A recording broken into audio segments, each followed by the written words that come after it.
Eduguri Sandinti Rajasekhar Reddy 1949 July 8 Kadapa జిల్లా జమ్మలమడుగులోని CSI Campbell machine హాస్పిటల్లో జన్మించారు. ఆయన తల్లిదండ్రులు జయమ్మ, రాజారెడ్డి. తండ్రి బళ్ళారిలో కాంట్రాక్టర్గా పనిచేస్తూ ఉండటం వల్ల ఆయన పాఠశాల చదువంతా బళ్ళారిలోని సెయింట్ జాన్స్ పాఠశాలలో సాగింది. ఆ తర్వాత విజయవాడ లయోలా కళాశాలలో చేరారు. 1972లో గుల్బర్గా విశ్వవిద్యాలయం నుంచి వైద్య విద్యలో పట్టాపుచ్చుకున్నారు. గుల్బర్గాలోని మహాదేవప్ప రాంపూరే వైద్య కళాశాలలో వైద్య వృత్తిని అభ్యసిస్తూ ఉండగానే కళాశాల విద్యార్థి సంఘానికి అధ్యక్షుడిగా ఎన్నికయ్యారు. శ్రీ వెంకటేశ్వర వైద్య కళాశాల తిరుపతి నుంచి హౌస్ సర్జన్ పట్టా పొందారు. విద్యార్థి దశ నుంచే రాజకీయాల వైపు ఆకర్షితులైన రాజశేఖర్ రెడ్డి ఎస్వీఆర్ఆర్ కళాశాలలో పనిచేస్తూ ఉండగానే అక్కడ హౌస్ సర్జన్ సంఘం అధ్యక్షుడిగా ఎన్నికయ్యారు. తర్వాత కొద్ది రోజుల పాటు జమ్మలమడుగులోని సిఎస్ఐ క్యాంబెల్ హాస్పిటల్లో వైద్య అధికారిగా పనిచేశారు. ఆ తర్వాత 1973లో పులివెందులలో తండ్రి వైఎస్ రాజారెడ్డి పేరుతో కట్టించిన 70 పడకల ఆసుపత్రిలో వైద్యుడిగా పనిచేశారు.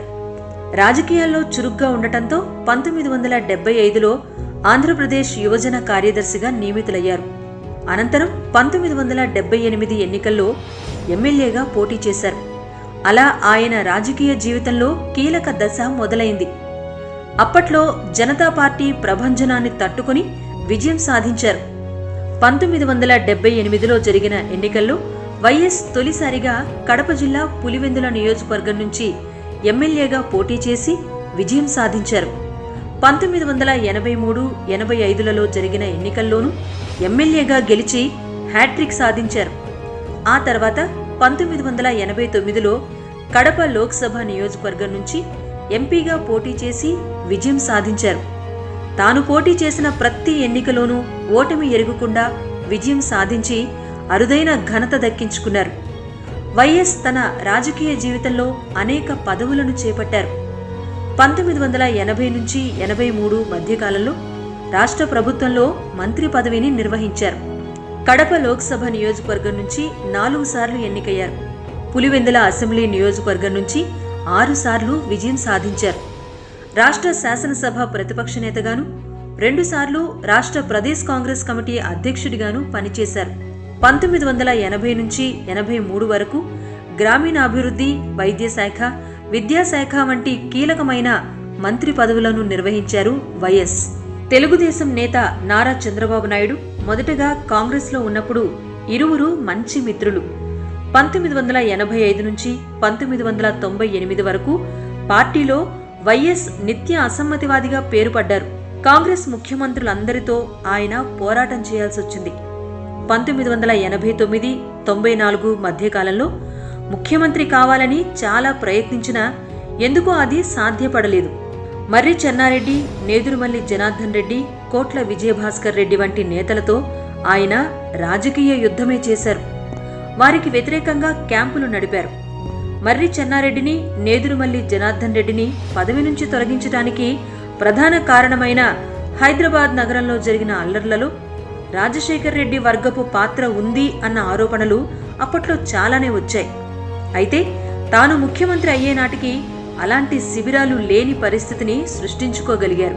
రాజకీయాల్లో ముక్కుసూటితనానికి, నిర్మోహమాట ధోరణికి రాజశేఖర రెడ్డి పెట్టింది పేరు. 1999 నుంచి 2004 వరకు 11వ శాసనసభలో ప్రతిపక్ష నేతగానూ వ్యవహరించారు వైఎస్ఆర్. ఆ సమయంలో అప్పటి ముఖ్యమంత్రి చంద్రబాబు నాయుడిని సభలో తన వాగ్దాటితో ఇరుకుని పెట్టిన వ్యక్తి వైఎస్ఆరే. 2003 వేసవి కాలంలో ప్రతిపక్ష నేతగా ఉన్న సమయంలోనే వైఎస్ ప్రజల సమస్యలు తెలుసుకునేందుకు ప్రయత్నించారు. దీంట్లో భాగంగా రాష్ట్రంలో 1475 కిలోమీటర్లు పాదయాత్ర చేసి ప్రజల్లో ఎంతో ఆదరణను పొందారు.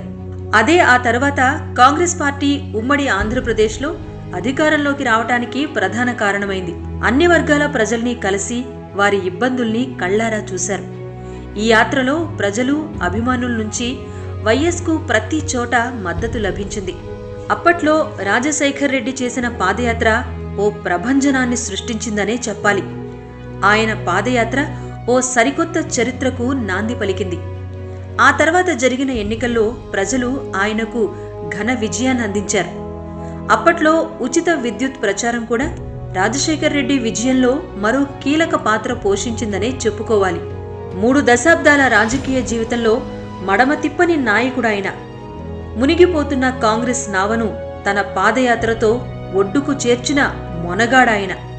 పేదోడి కోసం సంక్షేమ పథకాలు ప్రవేశపెట్టాలన్నా ఆయనే. తనకే సొంతమైన పంచులతో ప్రత్యర్థులపై విరుచుకుపడాలన్నా ఆయనే. ఆయన పాదయాత్ర ఓ ప్రజా ప్రస్థానం. ఆయన రాజకీయ జీవితం ఓ మహాప్రస్థానం. పాదయాత్రతో ఆయన ప్రజలకు ఎలా చేరువయ్యారో, సీఎంగా ప్రజలకు ఎలాంటి సంక్షేమ పథకాలను ప్రవేశపెట్టారో, ఆయన చేసిన యాత్రలోని విశేషాలేంటో నెక్స్ట్ ఎపిసోడ్లో చూద్దాం.